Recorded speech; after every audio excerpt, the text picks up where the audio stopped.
Imagine standing on a vast plain that stretches beyond every horizon, where the curvature of the earth itself becomes visible in the endless distance.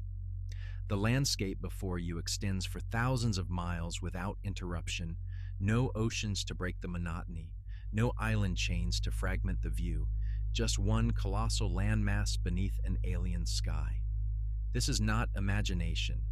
This was reality 250 million years ago, when our planet bore almost no resemblance to the world we know today. Welcome to Pangea, the supercontinent that dominated Earth for over 100 million years. The scale defies human comprehension.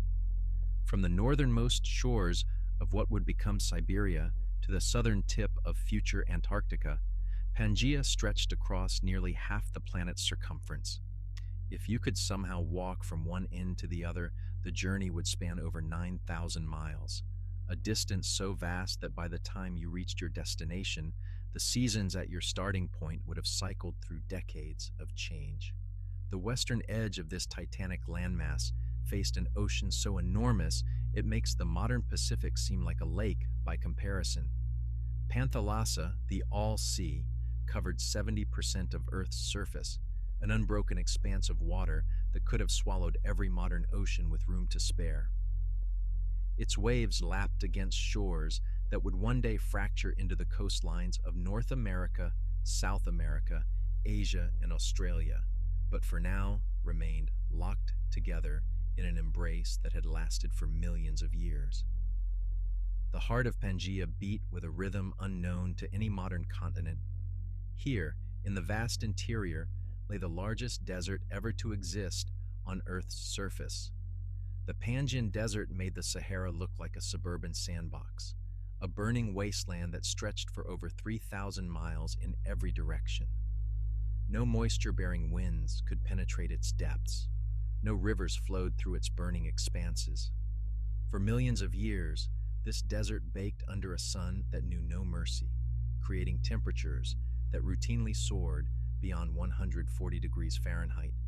Yet even as the interior baked in perpetual drought, the coastal regions told a different story entirely. Here, where the landmass finally met the endless ocean, monsoonal rains of biblical proportions transformed the landscape into something equally alien but utterly opposite.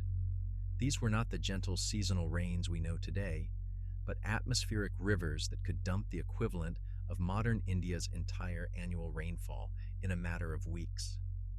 The mountains that rose from Pangea's surface were monuments to collisional forces that dwarf anything in our contemporary world. When the continents came together to form this supercontinent, they did not merge gently. They crashed together with the force of tectonic giants, crumpling the Earth's crust into mountain ranges that reached heights exceeding those of the modern Himalayas. The Appalachian Mountains, the Urals, and the mountains of North Africa and Europe were born from these titanic collisions, their peaks reaching toward an atmosphere that held twice as much carbon dioxide as our modern air. The very air itself would have felt alien to human lungs. With atmospheric carbon dioxide levels hovering around 1,000 parts per million, nearly 3 times higher than today's concentrations, the greenhouse effect wrapped the planet in a thermal blanket that eliminated polar ice caps entirely. From pole to pole, temperatures remained warm enough to support plant and animal life. Palm trees grew in what would become Alaska. Coral reefs flourished in polar seas. The very concept of permanent ice existed nowhere on Earth's surface. This greenhouse atmosphere created weather patterns that operated on scales unimaginable in our modern world. The temperature differential between the scorching interior desert and the relatively cooler coastal regions drove atmospheric circulation patterns of tremendous power. Winds exceeding 200 miles per hour were common occurrences, carving canyons and sculpting landscapes with their relentless force. The seasonal extremes reached levels that would have been lethal to most modern life forms. In the continental interior, summer temperatures could exceed 160 degrees Fahrenheit, while winter brought only marginal relief, with temperatures rarely dropping below 90 degrees. The lack of moderating ocean influence meant that temperature swings of 60 to 80 degrees between day and night were routine occurrences. The plant life that managed to survive in this hostile environment bore little resemblance to modern vegetation. Massive seed ferns dominated the landscape, plants that combined characteristics of both ferns and flowering plants in ways that seem impossible by today's botanical standards. These ancient forests created the coal deposits that would fuel the Industrial Revolution 250 million years later, their carbon-rich remains buried and compressed into the energy resources that power our modern civilization. Rivers in this ancient world followed courses that spanned entire continents. The largest of these waterways dwarfed the Amazon, Mississippi, and Nile combined, carrying sediments and nutrients across distances measured in thousands of miles. Their floodplains created fertile corridors through otherwise barren landscapes, supporting oases of life in the midst of planetary-scale deserts. The mineral wealth concentrated within Pangea's boundaries represented the accumulated resources of multiple continents compressed into a single landmass. Gold, silver, copper, and other precious metals that had formed in separate geological provinces over billions of years found themselves neighbors in this ultimate continental merger. The distribution of these resources would later provide crucial evidence for continental drift, as geologists discovered identical mineral deposits scattered across modern continents that could only have formed when those land masses were united. The very concept of seasons operated differently in this unified world. Without the moderating influence of distributed oceans and the complex atmospheric circulation patterns they create, seasonal changes were both more extreme and more geographically variable than anything we experience today. Some regions experienced temperature swings of over 100 degrees between summer and winter, while others remained locked in perpetual sameness. The gravitational effects of such a massive unified landmass even influenced the planet's rotation and tidal patterns. With so much continental material concentrated on one side of the globe, Earth's center of mass shifted slightly, creating subtle but measurable changes in the length of days and the intensity of tidal forces. These effects, while small, accumulated over millions of years to influence everything from sedimentation patterns to the evolution of marine organisms. The magnetic field patterns recorded in rocks from this period reveal a planet whose magnetic north pole wandered far more extensively than it does today. The concentration of continental mass in one hemisphere may have influenced the behavior of Earth's magnetic dynamo, creating field patterns that guided ancient organisms in ways we are only beginning to understand. The fossilized remains preserved in Pangean rocks tell stories of life forms so alien they seem to belong on another planet entirely.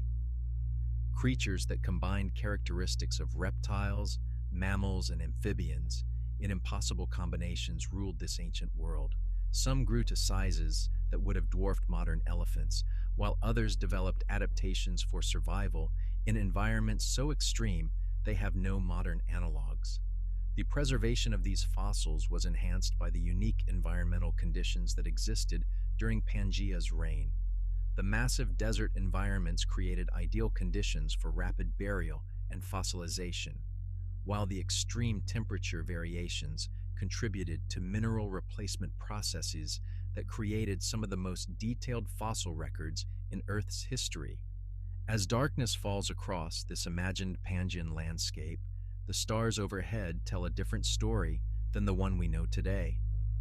The constellations visible from Pangea's latitudes included stars whose light would never reach our modern viewing positions. The night sky was a map of possibilities that would never again be visible from any single location on Earth's surface. The sounds that filled Pangean nights were equally alien.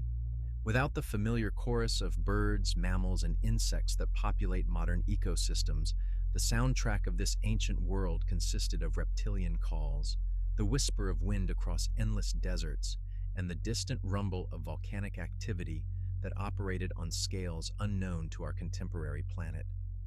This was a world that operated by different rules, where the very geography conspired to create environments so extreme they challenge our understanding of what life can endure. It was a planet where the largest desert ever known coexisted with the most powerful monsoons ever recorded, where mountain ranges reached heights that have never been equaled, and where life forms evolved in isolation on a scale that will never again be possible in Earth's history. But this alien world was more than just geography and climate extremes. Pangea was evolution's greatest laboratory, a testing ground where life experimented with forms and strategies that would never again be necessary or possible. In the crucible of continental unity, evolution was writing the blueprints for every major group of organisms that would eventually populate our modern world. Yet this vast supercontinent was not destined to last forever. Deep beneath its surface, forces were already stirring that would eventually tear this unified world apart, scattering its pieces across the globe and creating the familiar geography we know today. But before that dramatic breakup could begin, Pangea would witness events so catastrophic they would bring life on Earth closer to total extinction than it had ever come before or would ever come again. In the heart of Pangea, where the sun reached its merciless zenith day after day for millions of years, lay a wasteland that redefined the very meaning of desolation. The Pangean desert stretched across an area larger than the entire modern United States, a burning expanse where temperatures routinely climbed beyond 160 degrees Fahrenheit, and rainfall was measured not in inches per year, but in decades between meaningful precipitation events. This was not simply a large desert, it was a climatic monster born from the physics of continental unity. With no moderating oceans to break the landmass for over 3,000 miles in any direction, moisture-bearing winds died before they could penetrate even a fraction of the distance to the interior. The few water sources that existed were brackish pools fed by rare flash floods, their surfaces shimmering with salt crystals that formed and reformed in the relentless heat. The ground itself became an enemy to life. Surface temperatures exceeded 200 degrees Fahrenheit during peak summer days, hot enough to kill any organism that dared to venture onto the baked earth without protection. The sand and rock absorbed so much thermal energy during the day that even at midnight the surface remained scorching to the touch. Walking across this landscape would have been like traversing the surface of a giant heating element that never quite cooled down. Wind patterns in this continental furnace created phenomena that have no modern equivalent. With no topographical barriers to interrupt their flow across thousands of miles, winds accelerated to hurricane-force velocities as a matter of routine. These were not the brief storms we associate with severe weather today, but sustained atmospheric rivers of superheated air that could maintain speeds exceeding 150 miles per hour for weeks at a time. The dust storms that resulted from these wind patterns were planetary in scale. When the scorching winds picked up the pulverized remains of weathered rock and ancient dried lake beds, they created dust clouds that could be seen from space if anyone had been there to observe them. These storms carried material across entire continents, redistributing minerals and sediments on a scale that dwarfed anything in our modern experience. The thermal extremes created their own weather systems that operated by rules unknown to contemporary meteorology. During the height of summer, the superheated air above the desert interior rose so rapidly and with such force that it created low-pressure zones capable of generating their own storm systems.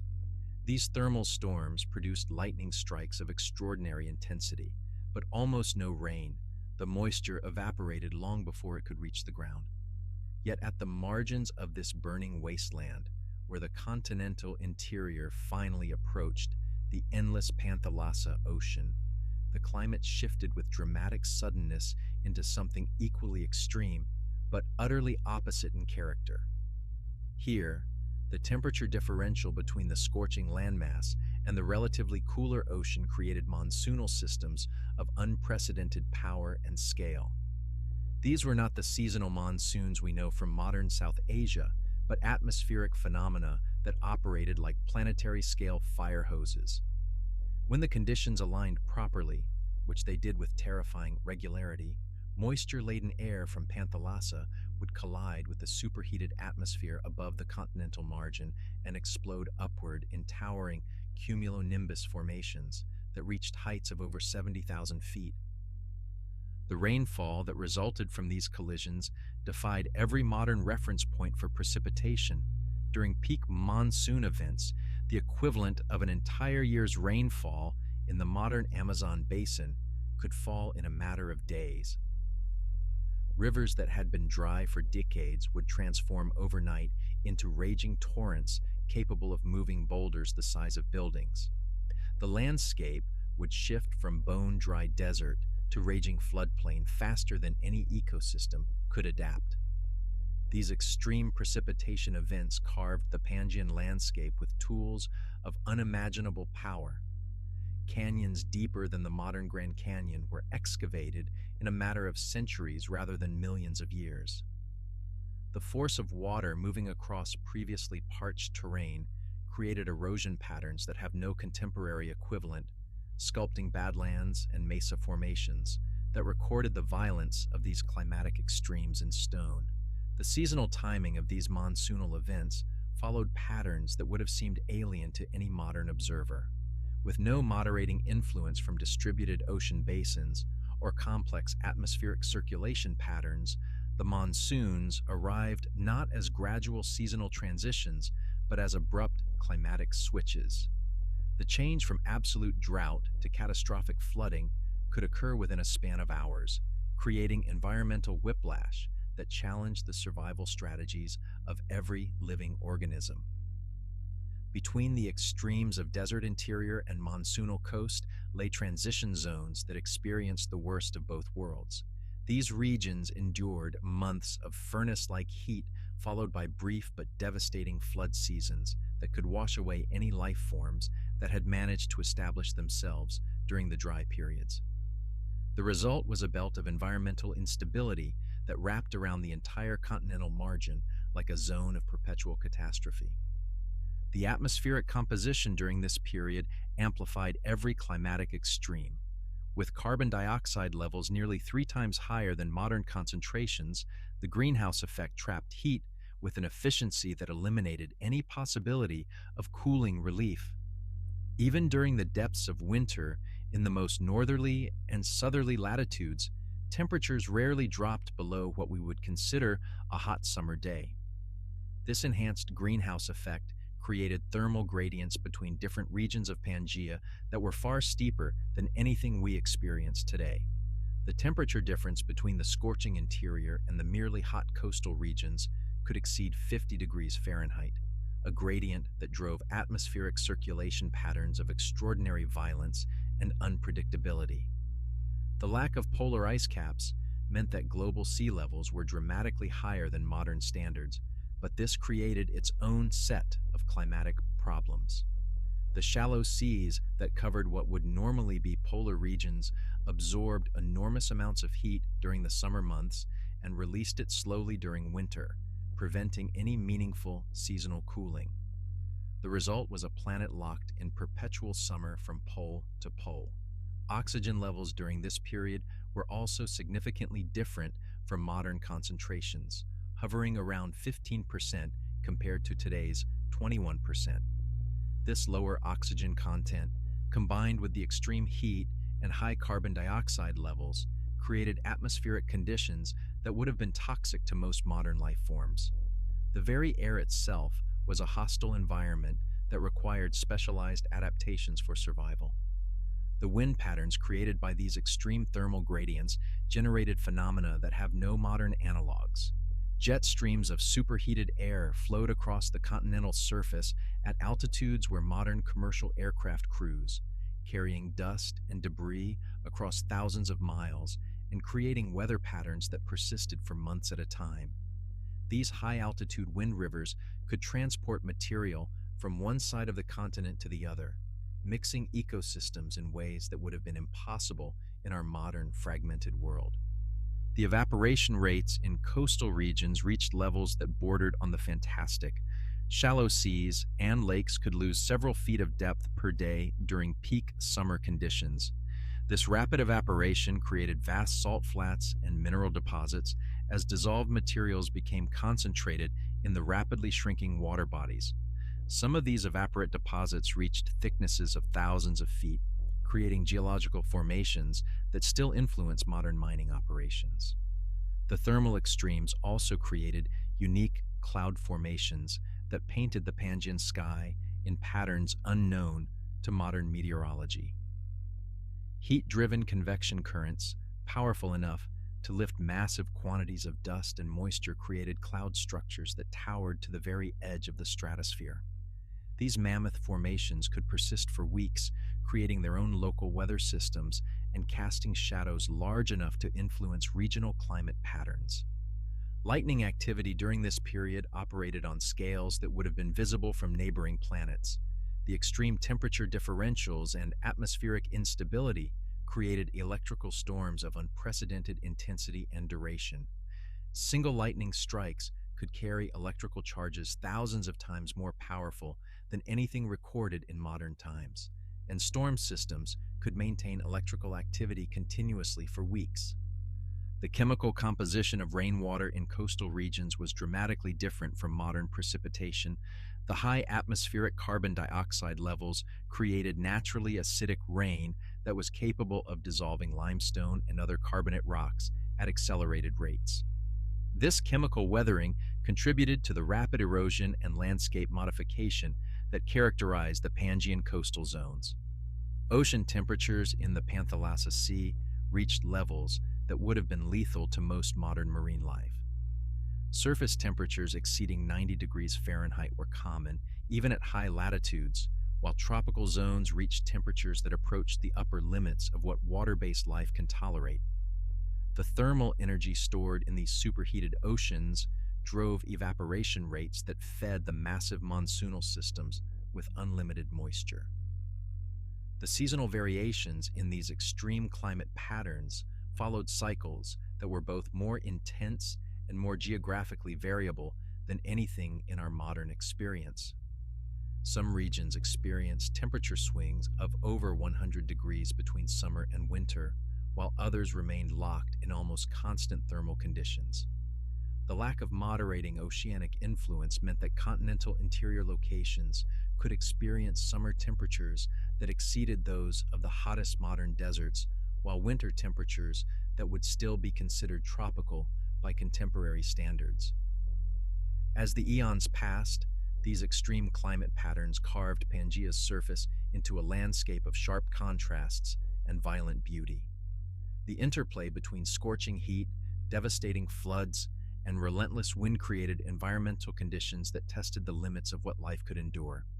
Yet somehow, in the face of these planetary scale extremes, evolution found ways not just to survive, but to create entirely new forms of existence adapted to conditions that will never again occur in Earth's history.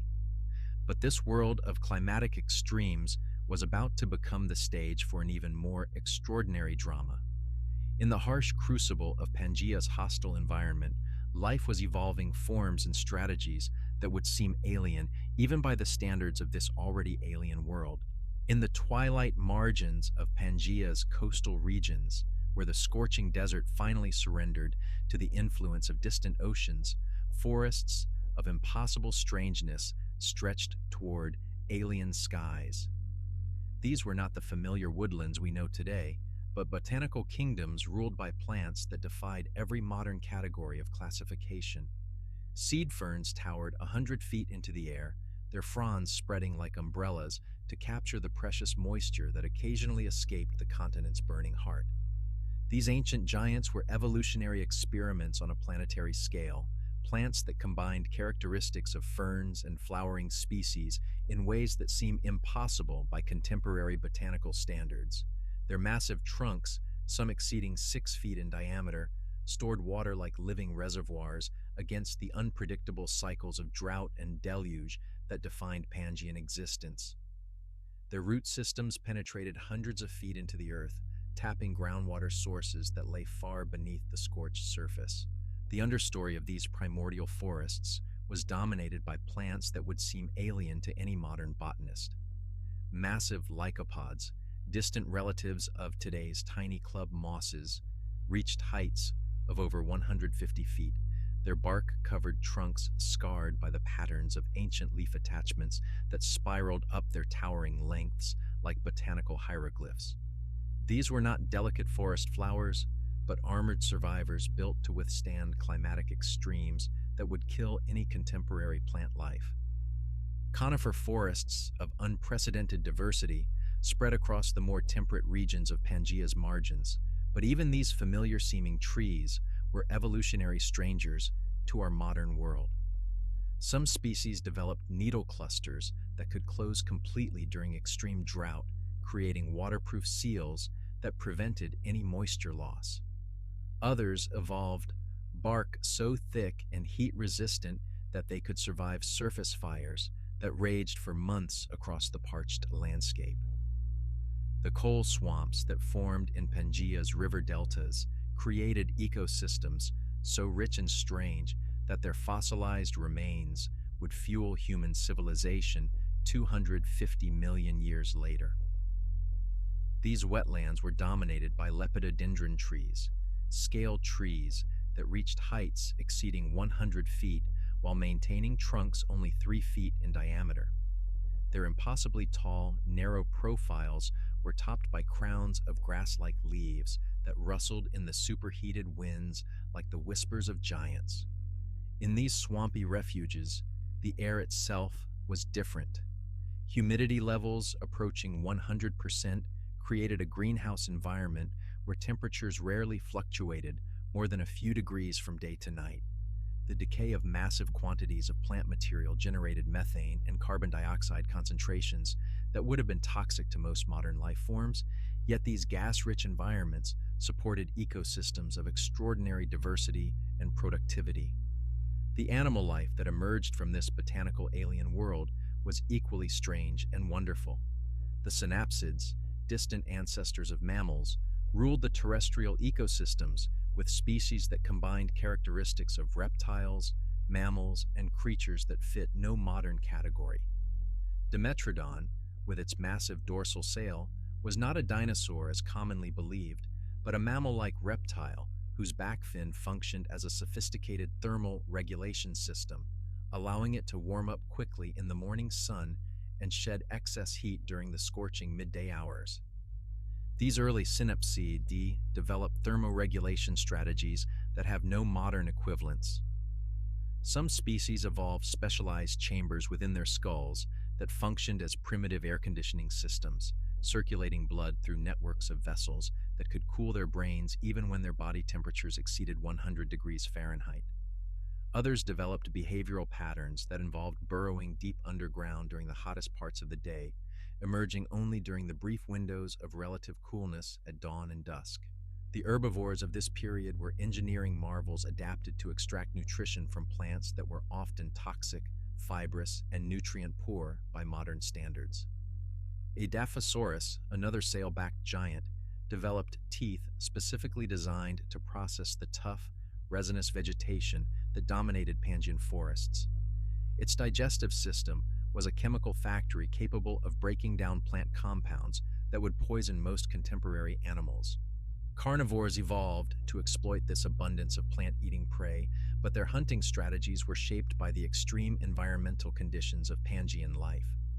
Gorgonopsids, saber-toothed predators that combined mammalian and reptilian characteristics, developed hunting techniques that took advantage of the extreme temperature cycles. They would lie in wait during the scorching midday hours when their prey was forced to seek shade, ambushing victims at water sources or in the limited areas of thermal refuge. The marine ecosystems of the Panthalassa Ocean were equally alien, dominated by creatures that seemed to belong in science fiction rather than Earth's history.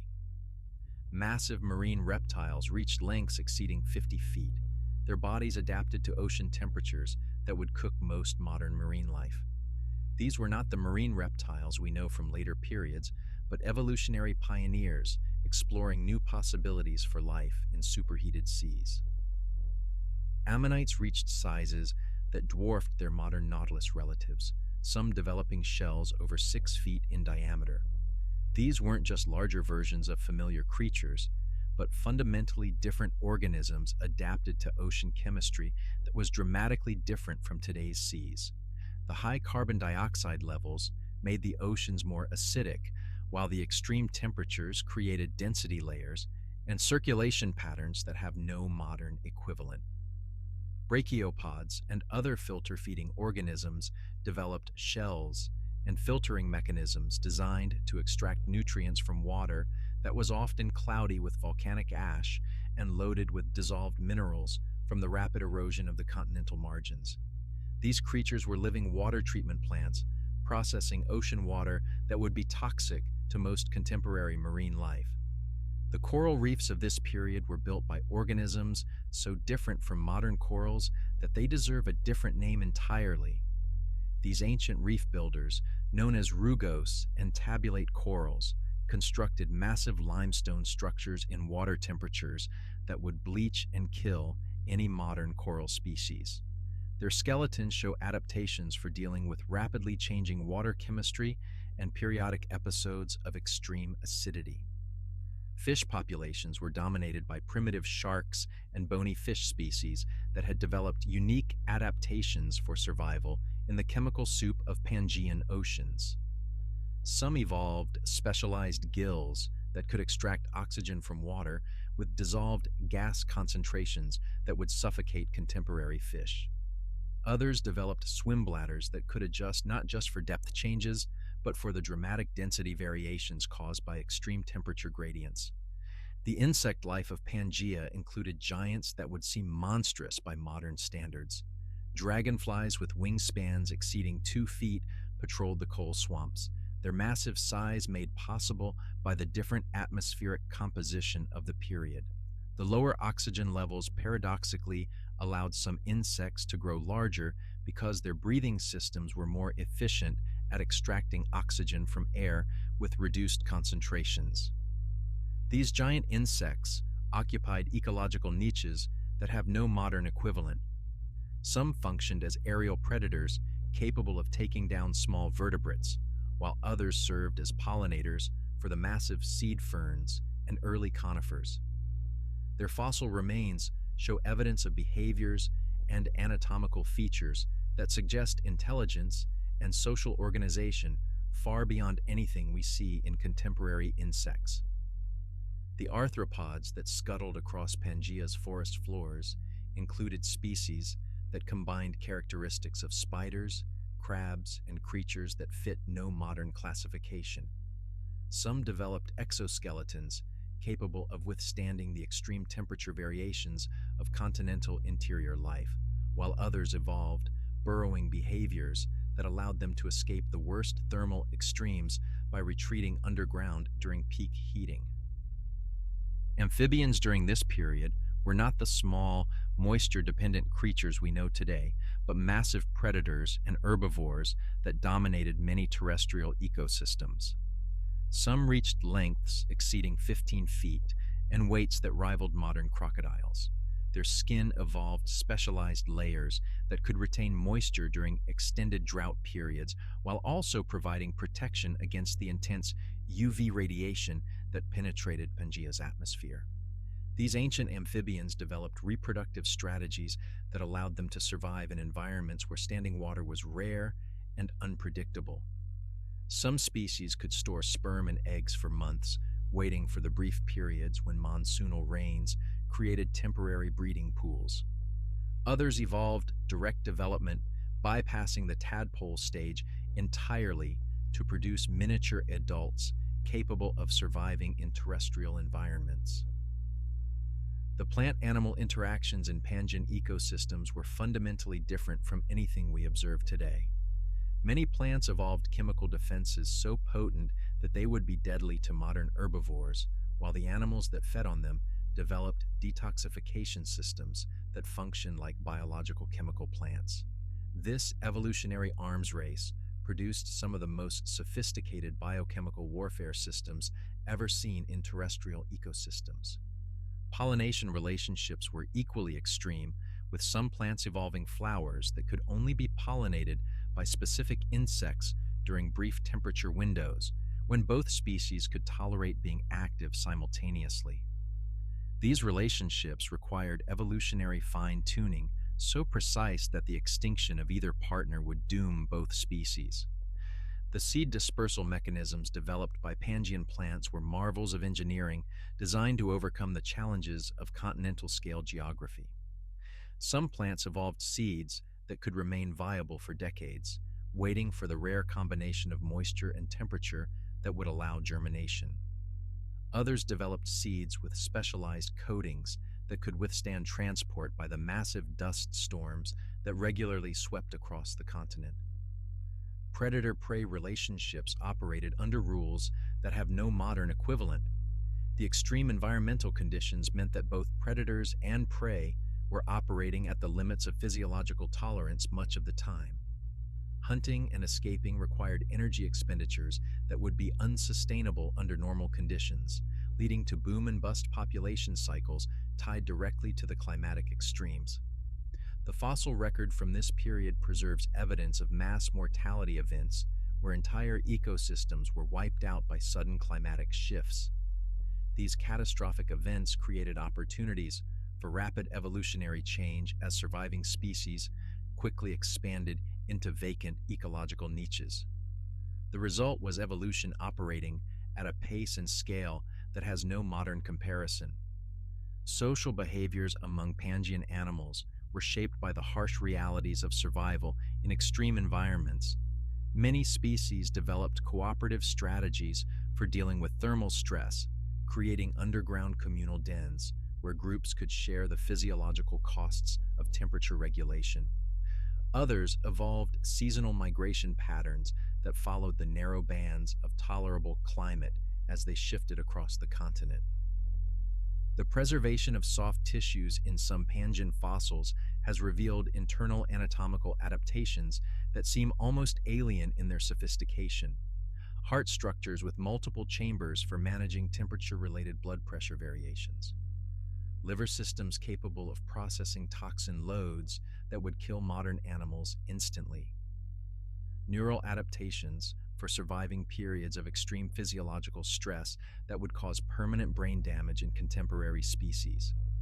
As the eons passed, these alien ecosystems faced pressures that would test their remarkable adaptations to the breaking point. The extreme environments that had shaped their evolution were about to become even more hostile as forces beyond imagination prepared to push life on Earth closer to total extinction than it had ever come before. But even as these strange and wonderful ecosystems flourished in their impossible world, deep beneath Pangea's surface, volcanic forces of unprecedented scale were stirring toward an awakening that would reshape not just the supercontinent, but the very possibility of life on Earth itself. 252 million years ago, in what is now northern Siberia, the Earth began to tear itself apart from the inside. It started as a tremor deep beneath the surface, a stirring in the mantle that would have registered as nothing more than a minor seismic event on any modern monitoring equipment. But this was no ordinary earthquake. This was the beginning of the most catastrophic volcanic event in Earth's recorded history, an eruption so massive and prolonged that it would bring complex life on the planet within a hair's breadth of total extinction. The Siberian Traps eruption was not a single volcanic explosion, but a planetary-scale hemorrhage that lasted for over 1 million years. Imagine the most devastating volcanic eruption in human history, the explosion of Tambora in 1815, which caused global climate chaos and the year without a summer. Now multiply that catastrophe by 1,000 and sustain it for a millennium. That begins to approach the scale of what befell Pangea during the end Permian crisis.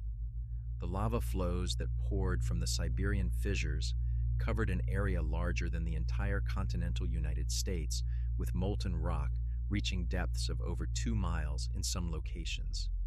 The volume of magma ejected was sufficient to bury the entire surface of Texas under a layer of lava 3 miles thick. This was not volcanism as we understand it today, but planetary-scale bleeding that transformed northern Pangea into a hellscape of fire and poisonous gas.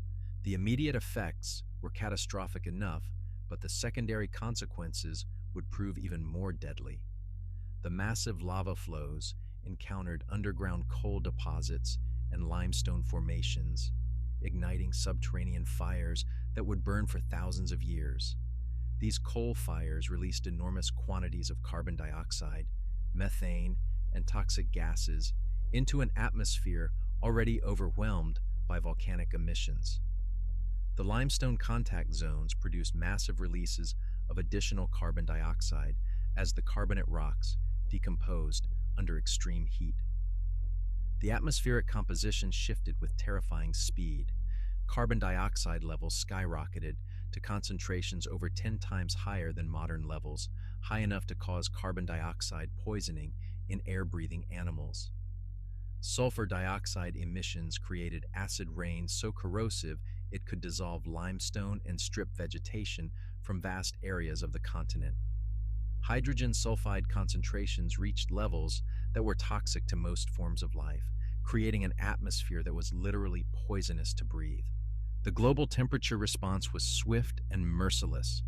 Within thousands of years, a geological instant, global average temperatures rose by over 18 degrees Fahrenheit.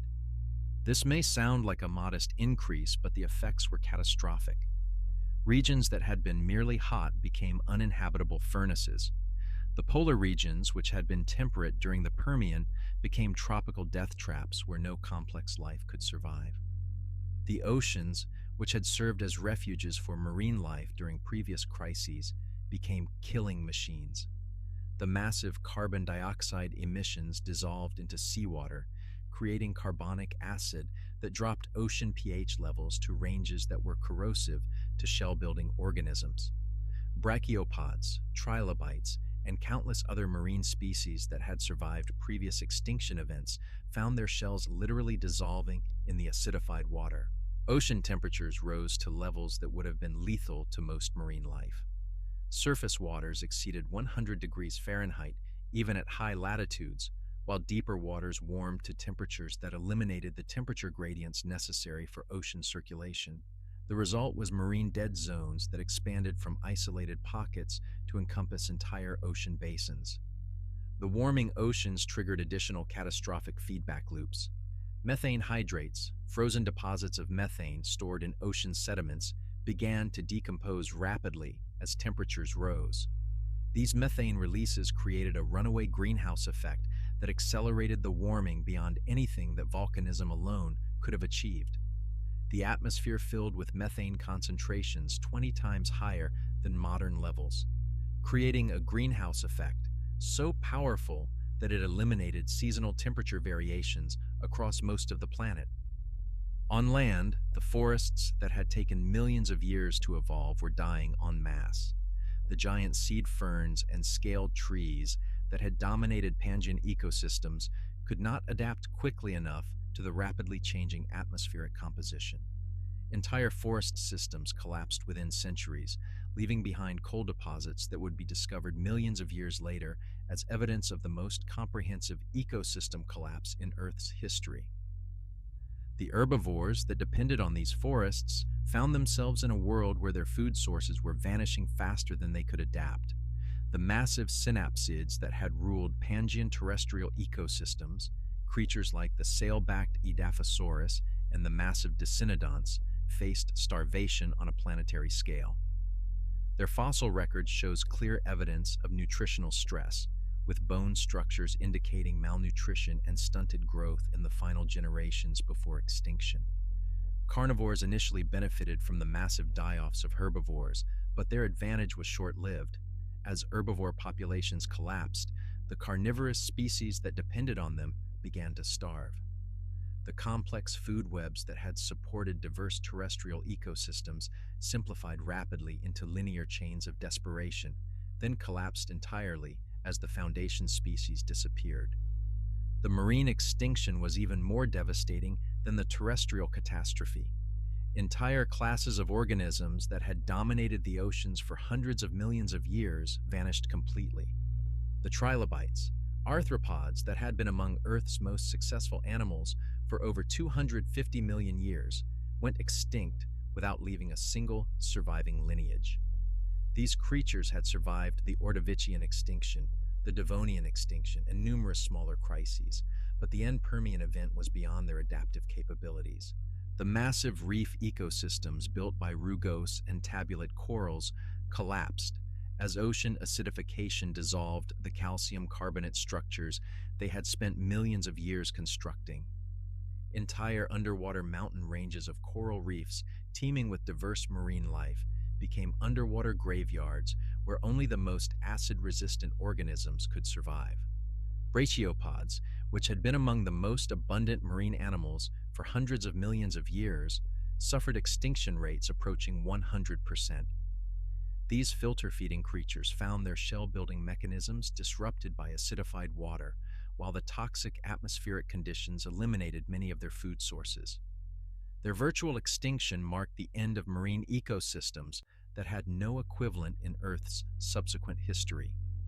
The ammonites, sophisticated swimming mollusks that had been among the ocean's top predators, faced catastrophic population crashes as their prey species disappeared and their calcium carbonate shells became vulnerable to acid dissolution. Only a few lineages survived the crisis, and these would spend the next 50 million years slowly rebuilding the diversity that had been lost. Fish populations collapsed as the marine food webs that supported them disintegrated. The massive marine reptiles that had ruled Permian seas found themselves in oceans that could no longer support the prey species they depended on. Many of these apex predators succumbed to starvation, while others fell victim to the toxic water chemistry that poisoned their respiratory and circulatory systems. The extinction rate reached levels that defied comprehension. Current estimates suggest that 96% of all marine species went extinct during the end Permian crisis. On land, the extinction rate may have been as high as 70% of all vertebrate species. This was not just a mass extinction, it was the closest approach to total sterilization that complex life on Earth has ever experienced. The few species that survived did so through extraordinary adaptations or sheer luck. Some marine organisms survived in isolated refuges where unique water chemistry provided temporary protection from acidification. Others survived by developing rapid reproductive cycles that allowed them to outpace the deteriorating conditions through accelerated evolution. On land, survival often depended on the ability to burrow underground, where temperatures were moderated and atmospheric toxins were filtered by soil layers.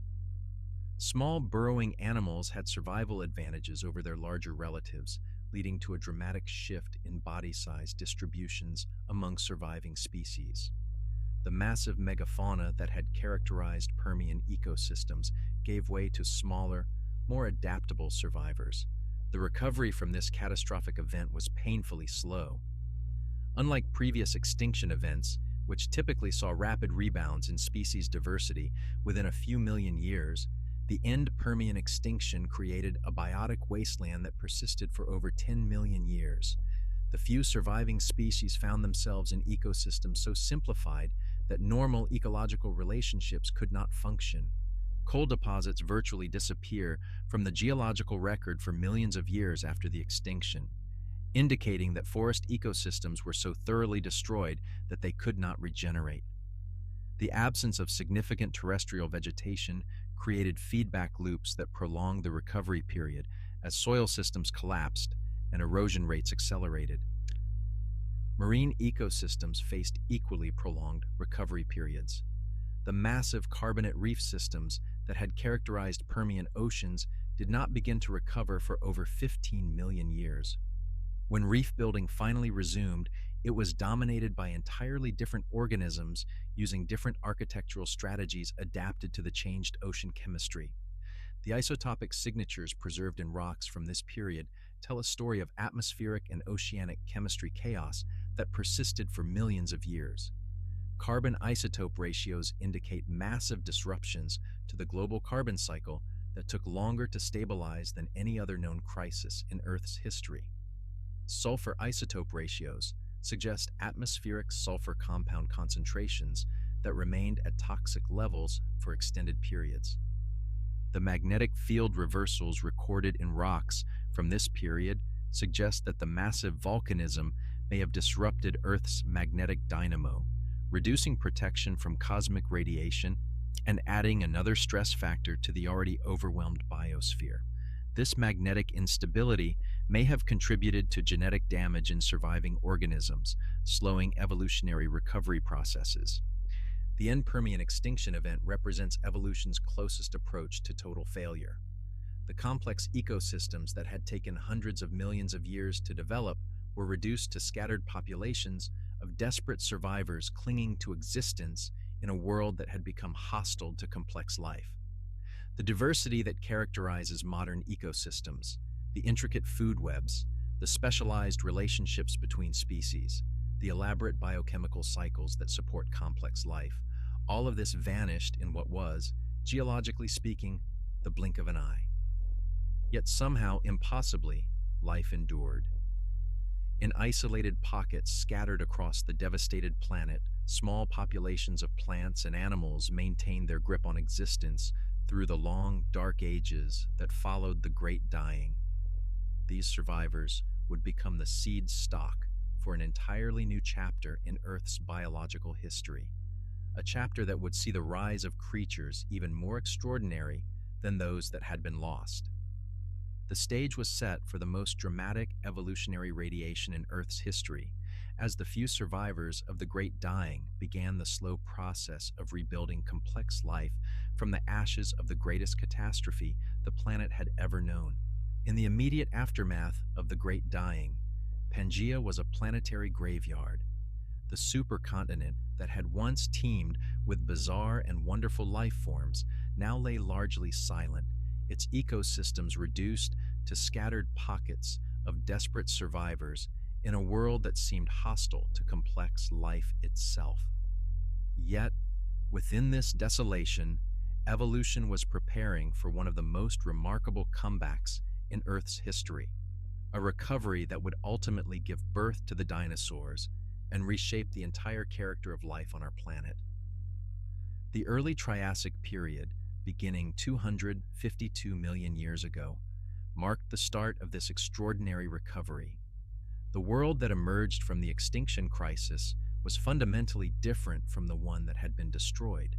The atmospheric composition remained dramatically altered, with carbon dioxide levels still far above pre-extinction concentrations and oxygen levels reduced to barely breathable ranges. Surface temperatures remained elevated, creating a greenhouse world with no polar ice caps and tropical conditions extending to the highest latitudes. Yet somehow, in this harsh, new environment, life began to stir again. The first signs of recovery appeared not in the devastated terrestrial ecosystems, but in the simplified marine environments where a few hardy species had managed to survive the acidification and overheating of the oceans. These survivors faced a world with virtually unlimited ecological opportunities, as the mass extinction had eliminated most of their competitors and opened countless evolutionary niches for exploitation. The marine recovery was led by organisms that possessed characteristics that had enabled them to survive the extinction crisis. Mollusks with simplified shell structures that were less vulnerable to acid dissolution began to diversify rapidly. Small marine reptiles that had survived in coastal refuges started to explore the empty oceans, evolving larger body sizes and more specialized feeding strategies as prey species slowly began to recover. Brachiopods, which had suffered near total extinction, were largely replaced by bivalve mollusks, clams, and their relatives that proved more adaptable to the changed ocean chemistry. This shift represented a fundamental change in marine ecosystem structure that would persist for the remainder of Earth's history. The age of brachiopod-dominated seafloors was over, replaced by ecosystems that more closely resembled modern marine environments. The recovery of marine ecosystems was painfully slow by the standards of previous post-extinction radiations. Instead of the rapid diversification that had characterized recovery from earlier mass extinctions, Triassic marine ecosystems remained impoverished for millions of years.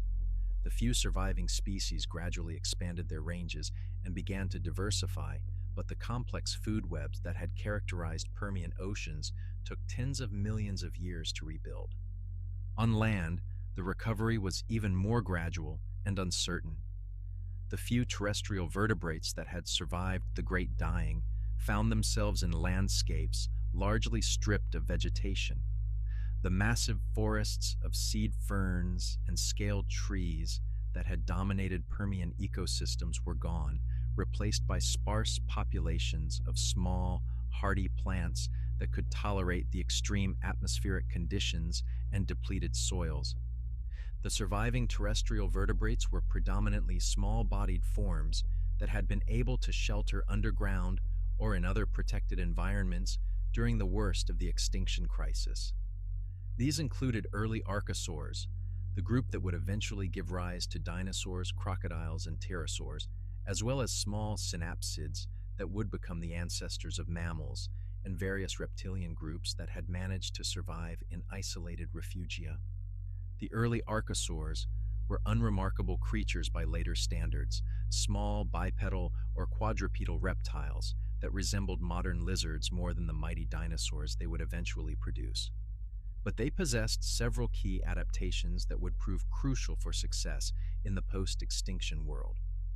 Their metabolism was more efficient than that of most contemporary reptiles, allowing them to remain active in the extreme temperatures that characterized early Triassic environments. More importantly, many archosaurs had evolved sophisticated respiratory systems that were more efficient at extracting oxygen from the depleted atmosphere. While other vertebrates struggled with the reduced oxygen concentrations, archosaurs could maintain high activity levels and support larger body sizes. This respiratory advantage would prove crucial as they began to compete for resources in the recovering ecosystems. The synapsids that survived the Great Dying were predominantly small, generalized forms that had avoided the extreme specializations that had doomed their larger relatives. These early mammal-like reptiles, creatures like Lystrosaurus, became temporarily abundant in the post-extinction landscape, taking advantage of the lack of competition to spread across the devastated continents. Lystrosaurus fossils have been found in abundance in early Triassic rocks, suggesting that this pig-sized herbivore briefly dominated terrestrial ecosystems across much of Pangea. Its success was based on its ability to digest the tough, nutrient-poor vegetation that was available in the post-extinction environment, combined with social behaviors that may have helped it locate scattered food and water sources across the barren landscape. However, the dominance of disaster taxa like Lystrosaurus was temporary. As ecosystems began to recover and diversify, more specialized predators and competitors evolved to challenge these generalist survivors. The archosaurs, with their superior respiratory and metabolic adaptations, gradually gained advantages that would eventually allow them to dominate terrestrial ecosystems. The plant recovery was equally dramatic, but followed different patterns than animal recovery.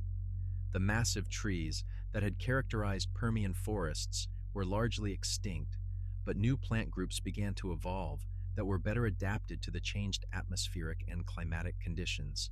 Conifers underwent rapid diversification, evolving new species that could tolerate extreme heat and drought while taking advantage of the elevated carbon dioxide levels for enhanced photosynthesis.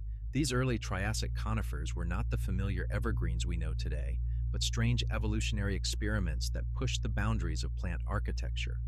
Some developed massive cone structures that could store seeds for extended periods, waiting for the rare favorable conditions necessary for germination.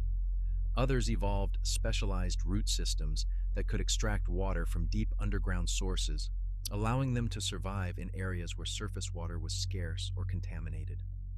Ferns underwent their own evolutionary radiation, exploiting the ecological niches left vacant by the extinct seed ferns. Some evolved giant forms that approached the size of trees, while others developed specialized spore dispersal mechanisms that allowed them to rapidly colonize disturbed habitats. The early Triassic landscape was dominated by these fern prairies, vast expanses of fern-dominated vegetation that had no equivalent in either earlier or later periods of Earth's history. As plant communities slowly recovered, they created the foundation for more complex terrestrial food webs. Herbivorous archosaurs began to diversify, evolving larger body sizes and more specialized feeding strategies. These early herbivorous archosaurs were the first large land animals to recover from the Great Dying, reaching sizes comparable to modern cattle within a few million years of the extinction event.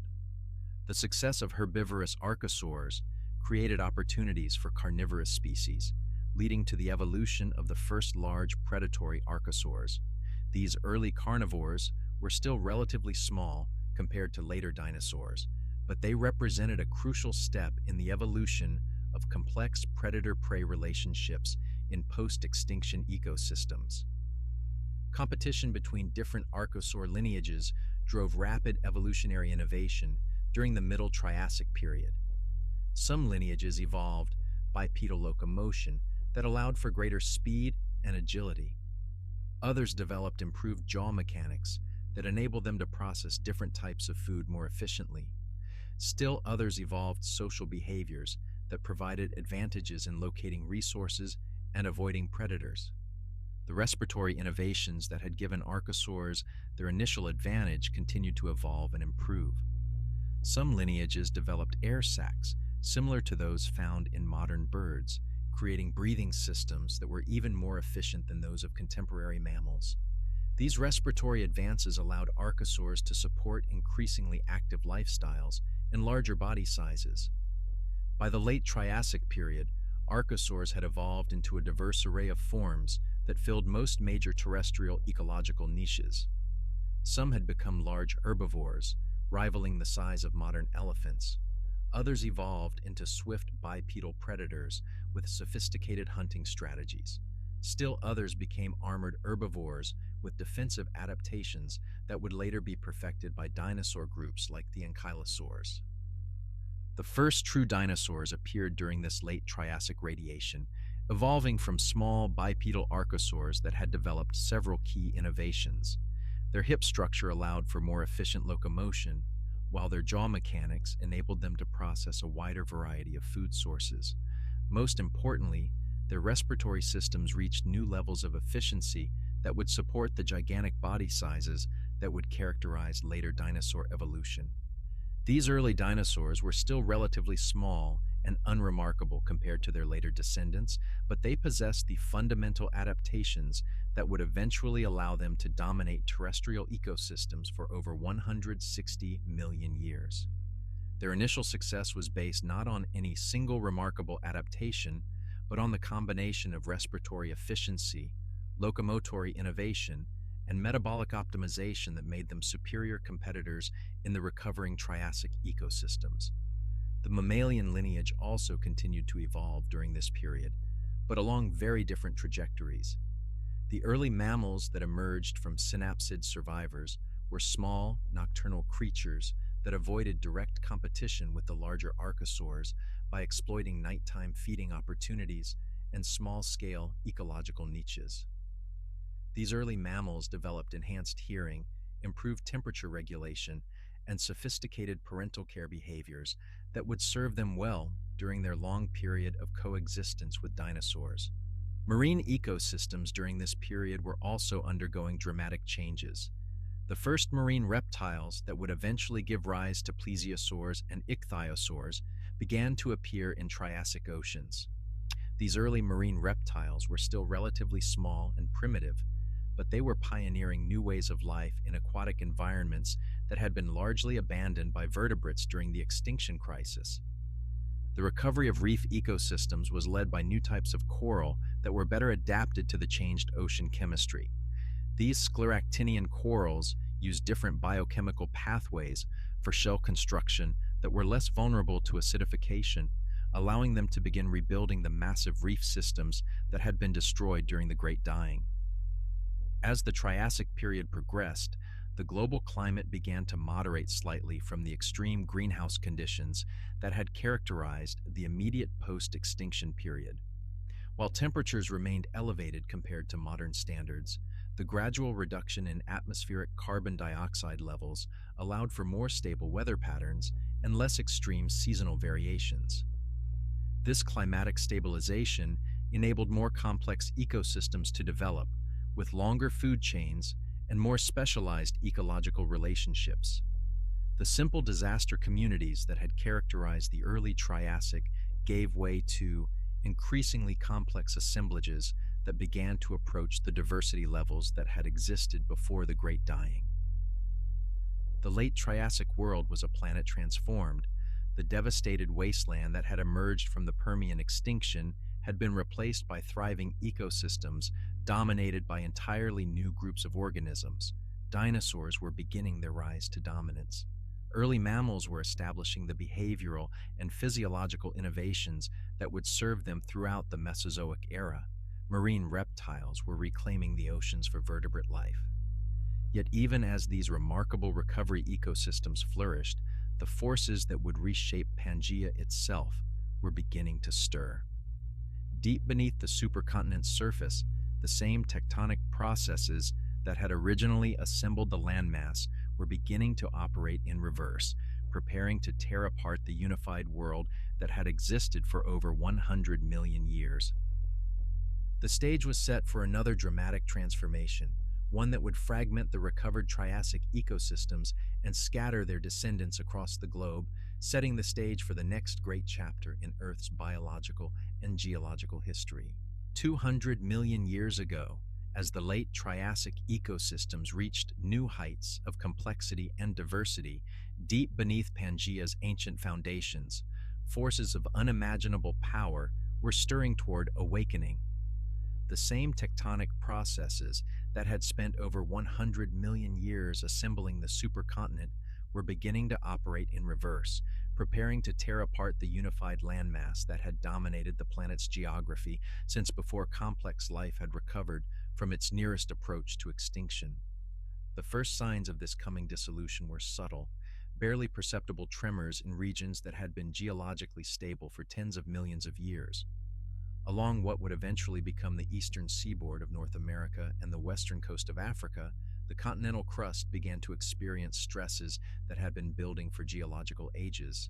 The immense weight of the supercontinent, combined with the thermal expansion of underlying mantle material, was beginning to exceed the structural limits of the rocks that held Pangea together. The initial fracturing began in the region that would eventually become the Central Atlantic Ocean. Here, the continental crust had been stretched and thinned by millions of years of subtle tectonic forces, creating zones of weakness that would become the pathways for the continent's eventual separation. At first, these were nothing more than hairline cracks in rocks buried miles beneath the surface, microscopic failures in crystal structures that had maintained their integrity for hundreds of millions of years. But as these small failures accumulated and connected, they began to form coherent fault systems that extended for hundreds of miles through the supercontinent's foundation. The stress relief provided by these initial fractures triggered additional cracking in adjacent areas, creating a cascade of structural failure that spread like a geological infection through Pangea's bedrock. The surface effects of this deep crustal fracturing were initially minimal. Early Triassic landscapes showed few obvious signs of the immense tectonic drama unfolding far below. However, careful examination of the geological record from this period reveals subtle but significant changes in sedimentation patterns, groundwater flow, and regional topography that indicated major structural changes were already underway. Rivers began to shift their courses as subtle changes in elevation redirected their flow patterns. Lake systems that had been stable for millions of years began to drain or overflow as underground fracturing altered the local hydrology. Mountain ranges that had stood unchanged since the initial continental collisions began to experience renewed uplift and erosion as stress patterns shifted throughout the continental crust. The first major volcanic manifestations of Pangea's breakup began around 201 million years ago, marking the end of the Triassic period with another massive extinction event. The Central Atlantic Magmatic Province, one of the largest volcanic events in Earth's history, began to pump enormous quantities of lava and toxic gases into the atmosphere and biosphere. Unlike the Siberian Traps eruption that had caused the Great Dying 50 million years earlier, this volcanic episode was directly related to the breakup process itself. As the continental crust stretched and thinned along the incipient Atlantic Rift Zone, it created pathways for mantle material to reach the surface. The resulting volcanism was both a cause and a consequence of the continental separation, marking the beginning of the end for unified Pangea. The scale of this volcanic event was truly staggering. Lava flows covered an area of over 4 million square miles, extending from what would become eastern North America through western Africa and into portions of South America. The volume of magma produced was sufficient to bury the entire state of Texas under a layer of lava over 1 mile thick. But unlike typical volcanic eruptions that build mountainous peaks, these flows spread horizontally across vast areas, creating plateau basalts that fundamentally altered the topography of the affected regions. The atmospheric effects of this volcanic episode were catastrophic for the recovering Triassic ecosystems.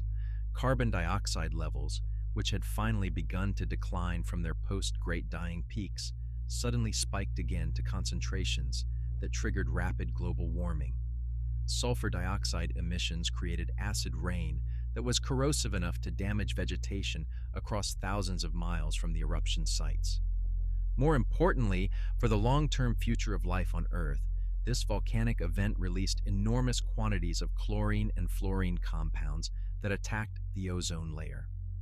The resulting increase in ultraviolet radiation reaching the surface created additional stress for terrestrial and marine ecosystems that were already struggling with the effects of renewed greenhouse warming.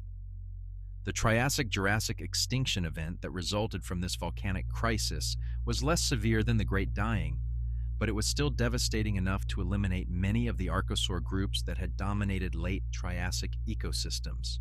Approximately 75% of all species went extinct, with terrestrial ecosystems suffering particularly severe losses among large-bodied vertebrates. However, this extinction event had very different evolutionary consequences than the Permian catastrophe. Rather than bringing life close to total extinction, the end Triassic crisis served as an evolutionary filter that eliminated many archosaur groups while allowing dinosaurs to radiate and diversify into the ecological niches left vacant by their extinct relatives. The early Jurassic period that followed the extinction marked the true beginning of the age of dinosaurs. With their superior respiratory systems and metabolic efficiency, dinosaurs were better able to survive the atmospheric disruptions caused by the massive volcanism.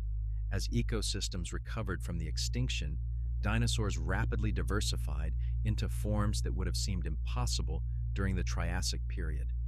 Sauropods, the long-necked giants that would become the largest land animals in Earth's history, began their evolutionary radiation during this period.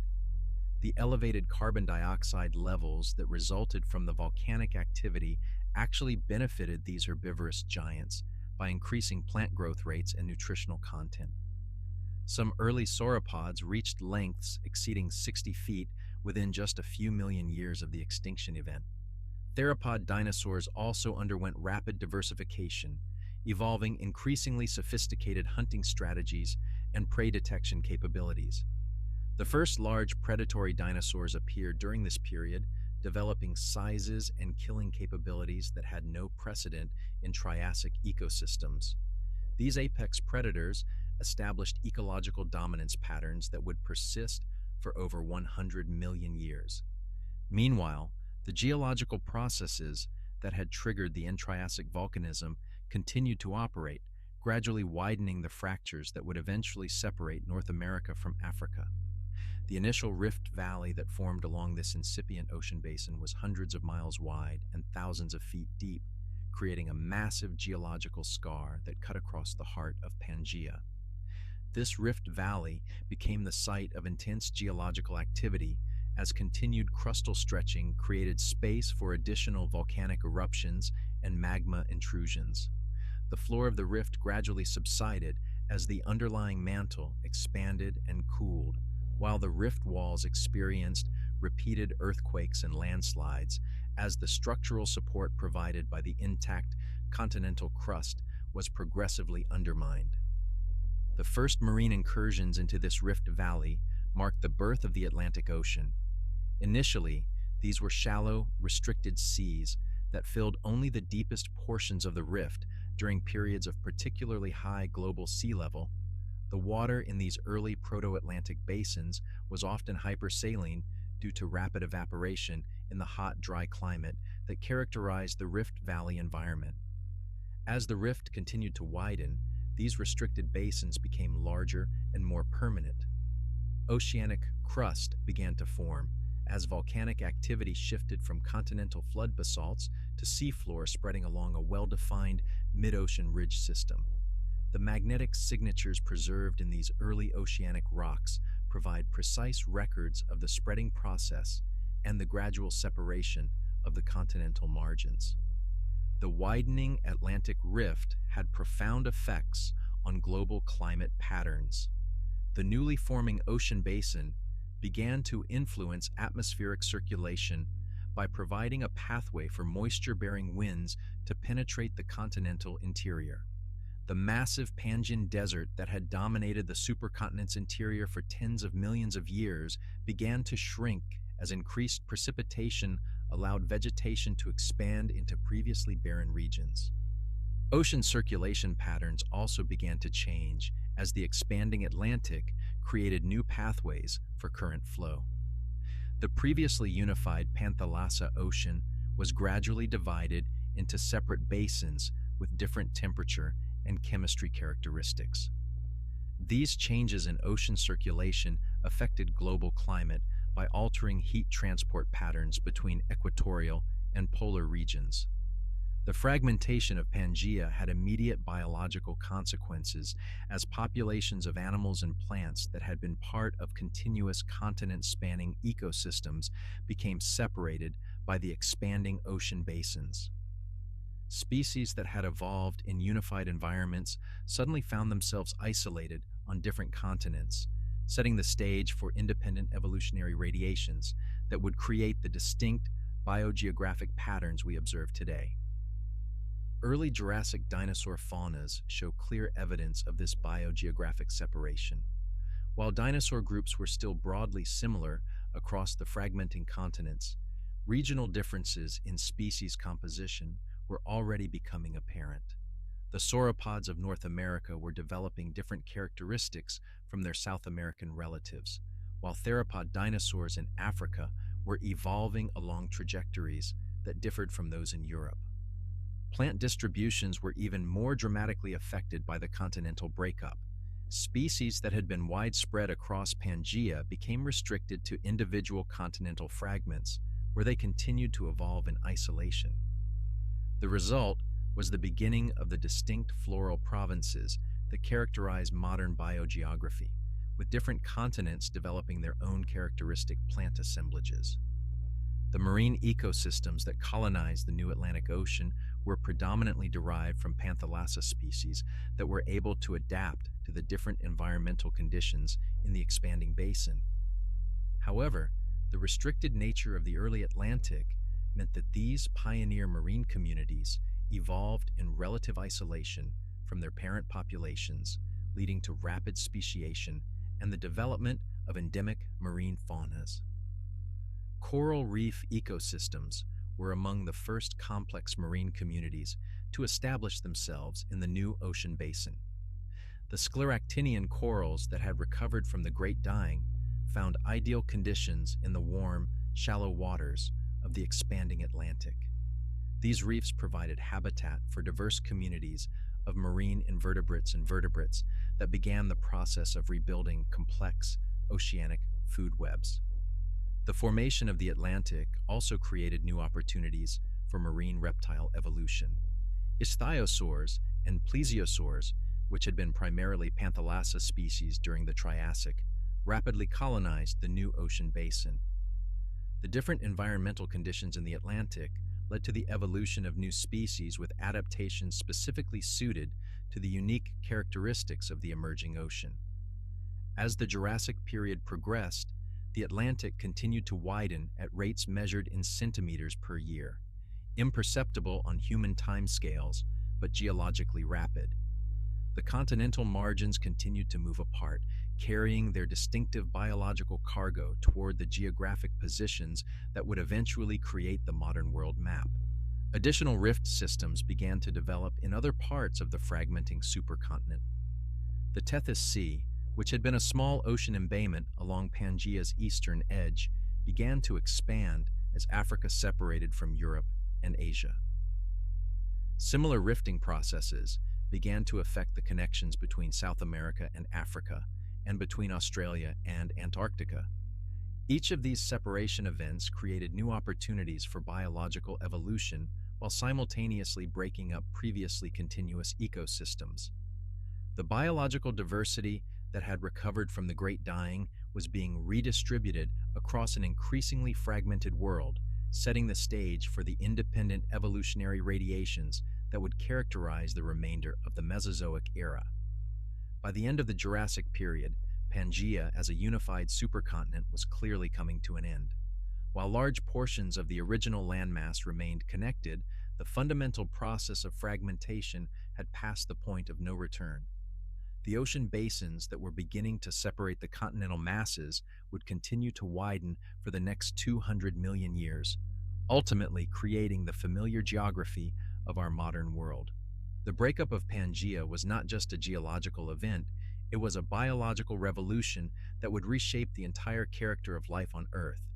The ecosystems that had evolved in the unique environment of a unified supercontinent were being scattered across the globe, where they would continue to evolve in isolation, creating the magnificent diversity of life that would eventually include our own species. Standing on a modern beach along the Atlantic coast, watching waves crash against familiar shores, it requires an extraordinary leap of imagination to envision this same spot as it existed 250 million years ago.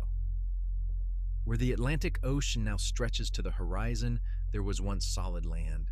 The beach beneath your feet was once buried beneath thousands of miles of continental rock, part of the vast interior of a supercontinent so alien that it challenges our understanding of what Earth can become. Yet the echoes of that ancient world surround us everywhere, preserved in the very rocks beneath our feet and encoded in the distribution of life across our modern planet.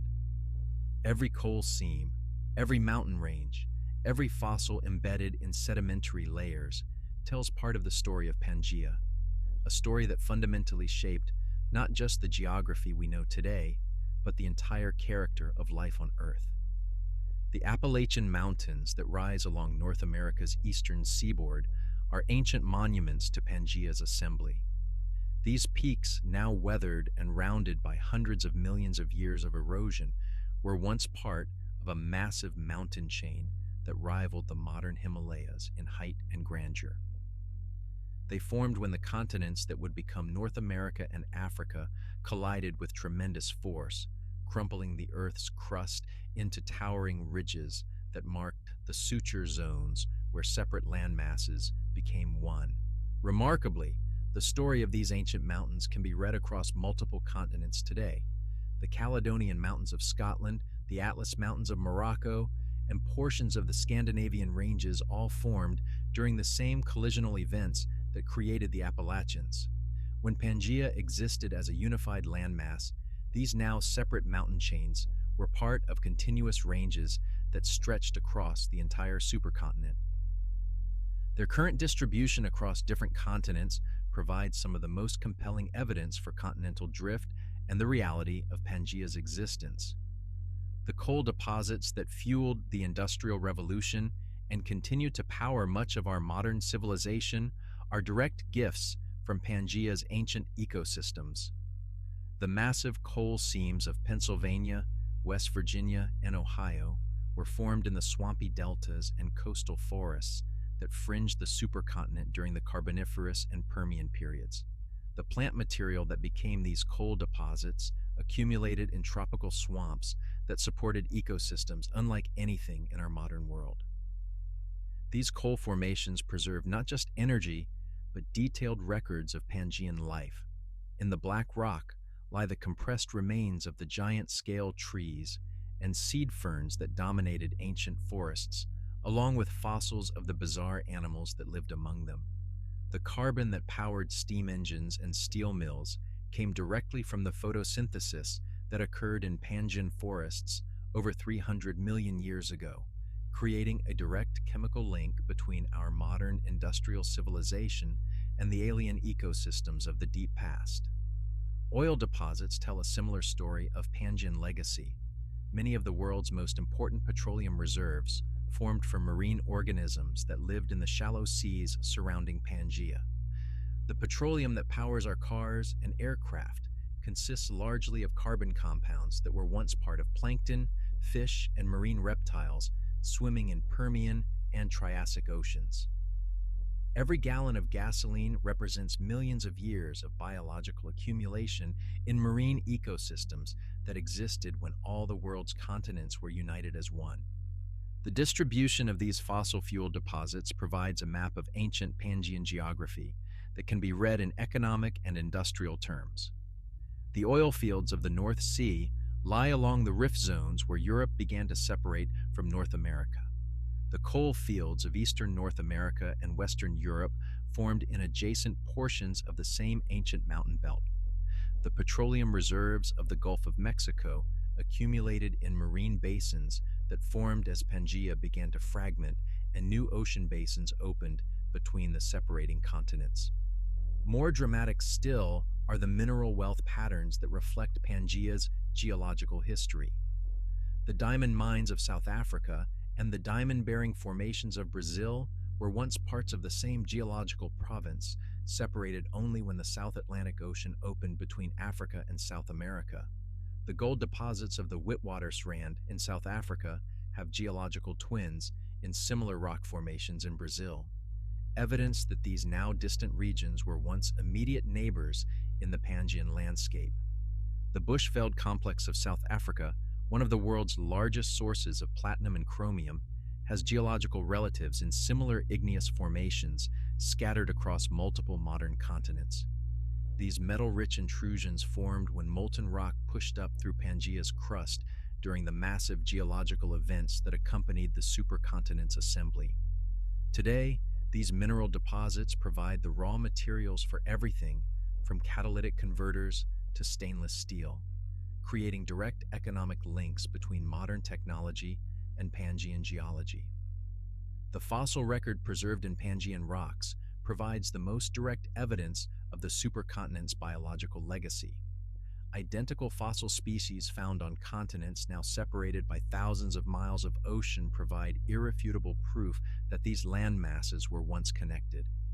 The fossil reptile Mesosaurus, found in both Brazil and South Africa, could never have swum across the modern South Atlantic Ocean.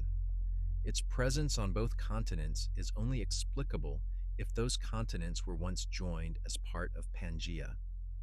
Similarly, the fossil plant Glossopteris appears in coal deposits across South America, Africa, India, Antarctica, and Australia, continents that are now scattered across the globe, but were once united in the southern portion of Pangea called Gondwana. This distinctive seed fern, with its tongue-shaped leaves and unique reproductive structures, dominated the plant communities of southern Pangea for tens of millions of years. Its fossils now provide botanical evidence for continental connections that existed when the modern Antarctic was a warm, forested landscape, rather than the ice-covered wasteland we know today. The biological patterns established during Pangea's existence continue to influence the distribution of life on Earth today. Many of the major biogeographic boundaries that separate distinct groups of animals and plants trace their origins to the breakup of the supercontinent. When Pangea fragmented, populations of animals and plants that had evolved together in unified ecosystems were separated onto different continents, where they continued to evolve in isolation. This process of vicariant evolution, evolutionary change driven by geographic separation, created many of the distinctive biological differences we observe between modern continents. The unique marsupial fauna of Australia evolved in isolation after that continent separated from Antarctica and drifted northward. The distinctive bird and mammal faunas of South America developed during the long period when that continent was isolated from North America by oceanic barriers. Even the distributions of modern plant families reflect Pangean heritage. Many groups that were widespread across the supercontinent during the Mesozoic era are now restricted to specific continents or regions. The southern beech trees, Nothofagus, that are found today in Chile, New Zealand, and Australia are descendants of populations that were connected when these areas were part of the southern supercontinent of Gondwana. Their current distribution provides a living map of ancient continental connections. The breakup of Pangea also created the oceanic circulation patterns that regulate our modern climate. The formation of the Atlantic Ocean fundamentally altered global ocean currents by creating new pathways for water flow between ocean basins. The Gulf Stream, which brings warm water northward along North America's east coast and moderates the climate of northwestern Europe, exists only because the Atlantic Ocean opened between the Americas and the Old World. Similarly, the formation of the Drake Passage between South America and Antarctica established the Antarctic Circumpolar Current, which isolates Antarctica from warmer ocean waters and maintains the ice sheets that regulate global sea levels.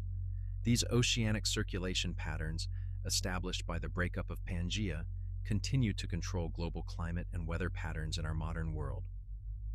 The mountain-building episodes that accompanied Pangea's assembly and breakup established many of the topographic features that control modern weather patterns. The Rocky Mountains, the Andes, the Himalayas, and other major mountain ranges all formed during various phases of continental collision and rifting related to the supercontinent cycle. These mountain barriers create rain shadows, alter wind patterns, and influence the distribution of precipitation in ways that determine the locations of deserts, forests, and agricultural regions. The process of Pangea's formation and breakup provides crucial insights into the future evolution of our planet's geography. The same tectonic forces that assembled and dismantled Pangea continue to operate today, slowly but inexorably rearranging the positions of continents and ocean basins.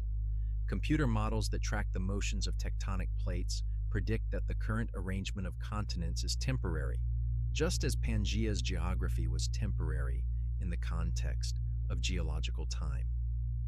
These models suggest that a new supercontinent will form in the distant future as the Atlantic Ocean gradually closes and the Pacific Ocean continues to shrink.